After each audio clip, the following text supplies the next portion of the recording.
সহবাসের সময় ব্যথা, সমাধান কি আছে? সহবাসের সময় ব্যথা পাচ্ছি, সহবাসের কোনো আগ্রহ হারিয়ে ফেলেছি, এই বিষয়গুলো নিয়ে আমাদের সাথে আসলে রোগীরা কথা বলছেন। তবে খুব প্রথমে এসে বলতে পারেন না, অনেক সমস্যার কথা বলেন, তারপরে তিনি হয়তো বা একা পার্সোনালি এই কথাটি বলেন যে এটা তার কনজুগাল লাইফে সমস্যা করছে।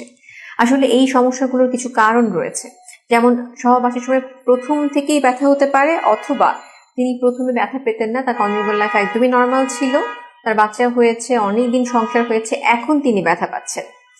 আমরা যেটা আরেকটা কথা শুনছি যে একদমই ইচ্ছা নেই, এটাকে যেটা বলা হয় যে hypoactive sexual desire disorder, ইচ্ছাটাই হারিয়ে গেছে, এটা একটা ব্যাপার। আর আরেকটি ব্যাপার যেটা হচ্ছে তিনি ব্যথা পাচ্ছেন, সেটা আরেকটি ব্যাপার। ব্যথা যে কারণগুলোতে পাচ্ছেন, আমরা যদি হিস্ট্রি নিয়ে দেখি যে অধিকাংশ ক্ষেত্রে যে কমপ্লেনটি করছেন যে ড্রাইনেস, শুষ্কতা, এটার বিভিন্ন কারণ রয়েছে। যাদের একটু মেনোপোজের কাছাকাছি চলে গেছেন কিংবা যারা মেনোপোজে চলে গেছেন, তাদের ক্ষেত্রে ন্যাচারালি জায়গাটা একটু ড্রাই হয়ে যায়। সেই ক্ষেত্রে সমাধান যেটি, সেটা হচ্ছে আমরা সাধারণত লুব্রিকেন্ট, যেটা আর্টিফিশিয়ালি পাওয়া যায়, আমাদের দেশের কোম্পানিগুলোই এনেছে, খুবই অ্যাভেলেবেল, আমরা সেটা ব্যবহার করতে দিই। এবং ব্যবহার করলে তিনি দেখা যায় যে একদম তিনি অনেকটাই নর্মাল হয়ে গেছেন, অনেক আরাম পাচ্ছেন, ভালো হয়ে গেছে। আরেকটি কারণ যেটি ইনফেকশন হয়ে আছে, ওখানে তিনি অনেক ইচিং, চুলকাচ্ছেন, ওখানে আবার ইনফেকশন, ওই ইচিং এর যে মাইক্রোট্রমা, সেখানে আবার ইনফেকশন হচ্ছে, পানি ব্যবহার করতে গিয়ে জ্বলছে, যখন ইন্টারকোর্স করছেন তখনও ব্যথা পাচ্ছেন। এটারও সমাধান রয়েছে, যে ইনফেকশন রয়েছে তা অনুসারে ট্রিটমেন্ট করা। আরেকটি কারণ যেটি আমরা পাচ্ছি সেটা হচ্ছে এন্ডোমেট্রিওসিস। এন্ডোমেট্রিওসিস এমন একটি সমস্যা যেটা হচ্ছে মাসিকের যে রক্তটি, সেটি যেখানে জরায়ু, সেই জায়গাটা ছাড়া অন্যখানে যেখানে জমে, আমরা চকলেট সিস্ট পেয়ে থাকি, কিংবা অনেক সময় দেখা যায় যে পায়ুপথ, পায়খানার রাস্তা কিংবা মাসিকের পিছনে যে জায়গাটি রয়েছে, সেখানেও কিন্তু এই এন্ডোমেট্রিওসিস হতে পারে। সেই ক্ষেত্রে দেখা যায় যে তিনি কিন্তু সিভিয়ার পেইন ফিল করেন যখন তিনি ইন্টারকোর্স করছেন কিংবা ইন্টিমেট হচ্ছেন। এটারও কিন্তু সমস্যার সমাধান রয়েছে, যেমন মেডিকেল সমাধান রয়েছে, সার্জিক্যাল সমাধান রয়েছে। প্রথমে তো আমরা আসলে মেডিসিন দিয়েই ট্রাই করে থাকি। আমরা কিন্তু অনেকগুলো ব্যথার কথা বললাম।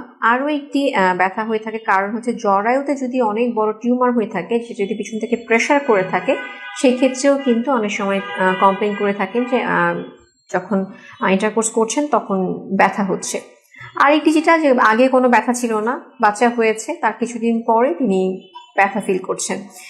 নর্মাল ডেলিভারির পরে অনেক সময় এখানে কিছু মাইক্রো ট্রমা হতে পারে, কিংবা একটু বেশি ট্রমা হতে পারে, সেটাতে আবার ইনফেকশন হতে পারে, সেখান থেকে এক ধরনের ভীতি সঞ্চার হয়, তো সেইখান থেকেও কিন্তু পেইন হতে পারে। সেটাও কিন্তু এক্সামিনেশন করে প্রপার ট্রিটমেন্ট করলে ভালো হওয়া সম্ভব। এটা তো গেল ব্যথার কথা, যেটা হচ্ছে আগে ব্যথা ছিল না, এখন ব্যথা হচ্ছে। অনেকে আসেন প্রথম থেকেই প্রচন্ড ব্যথা, পেনিট্রেটই করা যাচ্ছে না। এখানে যেটা হয়ে থাকে, যদি যে হাইমেন আমরা যেটাকে বলে থাকি, কিংবা যে পর্দাটা থাকে, সেটা অনেকের ক্ষেত্রে কনজেনিটালি, জন্মগতভাবে একটু মোটা কিংবা একটু শক্ত হয়ে থাকে। সেই ক্ষেত্রে যেটা হয় যে পেনিট্রেশনের সময় প্রথম থেকে কিন্তু তিনি ব্যথা পাচ্ছেন, হয়তো বলতে পারছেন না। এটাও কিন্তু যদি আপনি আপনার গাইনোকোলজিস্টের শরণাপন্ন হন, তিনি কিন্তু এক্সামিনেশন করে যদি সেটা পান, সেটারও কিন্তু সমাধান রয়েছে। এরপরে আমরা বলছিলাম যে ইচ্ছা শক্তিটাই কমে গেছে কিংবা চলে গেছে। এটা হিস্ট্রি নিয়ে দেখা যায় যে যদি হাজব্যান্ড ওয়াইফের মধ্যে কোনো ইন্টারপার্সোনালিটি, মানে যদি তাদের মধ্যে কোনো ধরনের মানসিক কোনো দ্বন্দ্ব, সেখান থেকেও হতে পারে। আবার অনেকে দেখা যায় খুবই স্ট্রেসফুল ওয়ার্ক, অনেক বেশি টায়ার্ড থাকেন, সেখান থেকেও হতে পারে, কিংবা অন্য কোনো সমস্যার কারণেও হতে পারে। তো সঠিক পরীক্ষা নিরীক্ষার মাধ্যমে, এক্সামিনেশনের মাধ্যমে কিন্তু আমরা এগুলো ইভালুয়েট করতে পারি, কথার মাধ্যমে আমরা অনেকটুকু কিছু জানতে পারি, শেয়ার করতে পারি, ক্লিয়ার হতে পারি। এই সমস্যাগুলোর কিন্তু সমাধান রয়েছে।